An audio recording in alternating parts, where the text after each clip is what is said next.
Senator Tom Cotton. Good morning and Happy New Year, sir. Hey, Kevin, great to be on with you. Happy New Year to you and all your listeners. Thank you for being here. I want to find out some of your goals for 2017. We'll get to that. UN Security Council vote involving settlements in Israel. You're not happy with the Obama administration's position on this? No, Kevin, I'm not. It's been longstanding United States policy to protect Israel from the anti-Israel, even anti-Semitic members of the United Nations, and the Obama administration reversed that policy for no good reason. There was no crisis. There was no urgency. I think it was in large measure Barack Obama's personal distaste for the democratically elected leader of Israel, Benjamin Netanyahu. And this has real consequences, too. There's a growing effort among the American left and the European left to try to boycott the Israeli economy or force the divestment of investments in companies that do any business with Israel.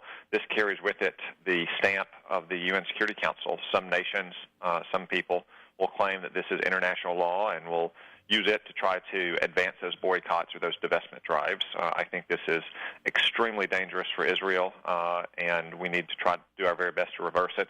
That's up to and including withholding funds from the UN until they take action to reverse it. But I also think, Kevin, this is a good chance for us to reassess entirely our relationship with the United Nations and what good they have done for the last 15 or 20 years and what we can do to substantially and fundamentally reform the way the United Nations works.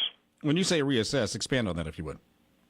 Well, we give almost a quarter of the UN's operating budget every year to the United Nations. Yet what do we see out of that? The continued obsession with the Jewish state, the continued elevation of dictatorial regimes like Venezuela or Cuba onto things like the Human Rights Council. We see gross neglect in the use of those taxpayer dollars by the UN Secretariat and rampant and shocking abuse around the world. Credible allegations of child sexual assault by UN peacekeepers in the third world and other such allegations. If we're going to continue to provide almost a quarter of the UN's budget, the UN needs to substantially change the way it does business. Senator Tom Cotton, how does this change under the Trump administration, or does it? Well, Donald Trump, I think, is going to be a very pro-Israel president, which is the best chance we have to see some kind of agreement between the Israelis and the Palestinians on the because there's no it doesn't help the cause of peace for the United States to be putting pressure on Israel to show daylight, which is what Barack Obama said from the earliest days of his tenure he wanted to have.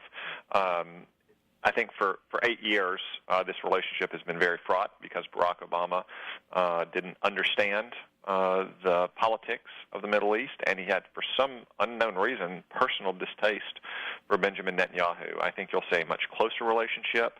You'll see us working together hand in glove with the Israelis to try to bring a new degree of order and stability to the Middle East. And hopefully that means that the Israelis and the Palestinians can one day work out an agreement among themselves, not try to take Israel to the United Nations, which is a grossly biased forum against them. Senator Tom Cotton, the Russian cyber attack against the DNC and perhaps an energy provider, too, in Virginia, as I understand. The Obama administration sanctions against Vladimir Putin. I'm quoting a CBS story here where you're saying that was too little too late. Russia ought not to have hacked into the DNC, and they ought to pay a price for that, a stiffer price than Barack Obama has imposed on them.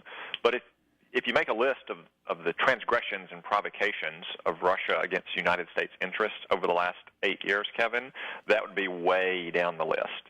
How about the fact that they were running a ring of illegal spies in our country for decades, or that they've, on multiple occasions, physically assaulted our diplomats on the front doorstep of our embassy in Moscow, to say nothing of their harassment of our diplomats throughout Russia and in Eastern Europe? What about the fact that they buzz NATO aircraft and ships? For 8 years, Barack Obama has looked the other way on Russia. And it's not simply that he's been weak towards Vladimir Putin's provocations. He has actively opposed measures that I've proposed, for instance, to try to take a firmer line, to try to force Russian spies in America to follow the rules about traveling around our country so they're not just out spying anywhere they want to go without our knowledge, or to try to create an interagency council within our government of high-ranking officials to focus on the threat that Russia poses. Barack Obama threatened to veto legislation that was otherwise en route to passing because it had those measures in it. So it's not just that he's been weak on Russia, it's that he's actively opposed any measures to get firm on Russia. Senator Cotton, is Donald Trump taking this seriously, too? Because statements, tweets that, at least until recently, seem to say otherwise. Well, I think Donald Trump, with all of the countries around the world with whom we have relationships, wants to take a stronger, more hard-nosed line. Look, I'm a bit mystified by this claim that Vladimir Putin would want Donald Trump to win. It was Donald Trump who wants to rebuild our military. Hillary Clinton wants to continue defense cuts. Donald Trump wants to expand and upgrade our nuclear arsenal. Hillary Clinton at least expressed skepticism about current plans. Donald Trump wanted to expand our missile defense systems. Hillary Clinton did not. Donald Trump wants to expand oil and gas exploration, which is very bad for Russia's oil-based economy. Hillary Clinton wanted to shut it down. On all of the most fundamental questions, Donald Trump's policy will put the United States in a stronger strategic position. Now, if he doesn't thump his chest and talk about what a bad person Vladimir Putin is, that may put him more in the mode of Ronald Reagan, who didn't come in with a lot of moralistic grandstanding. He made the fundamental case the Soviet Union was communist and that communism was evil, but most fundamentally, he changed the strategic calculation by rebuilding our military, by putting missiles into Europe and so forth. That's the kind of posture I hope Donald Trump will take, not just with Russia, but with countries around the world. Recognize that you have to have a strong, firm policy to defend the interest of the United States. Senator Tom Cotton, lots of things to do as Congress gets back to work, I'm sure. Your immediate goals and what you'd like to see happen in 2017. Well, there is a lot of work. This is an unprecedented opportunity. A lot of legislation to do things like repeal Obamacare and fix the problems that it's worsened in our healthcare system to go back decades, or to try to reform our taxes or get our regulatory state under control may take many months. Those are complicated topics. In the immediate term, I would like to see some help given to our defense, to our military, to increase our defense budget by $26 billion, a number that I have proposed based on the Pentagon's own recommendations from last year that went unfunded by the Obama White House.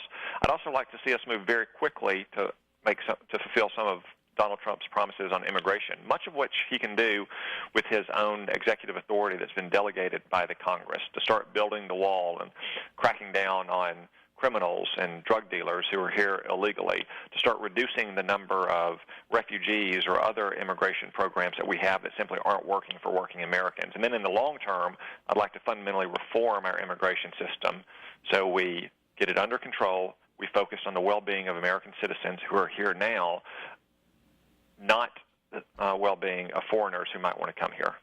U.S. Senator Tom Cotton, thank you so much for the conversation. Thanks, Kevin. Happy New Year.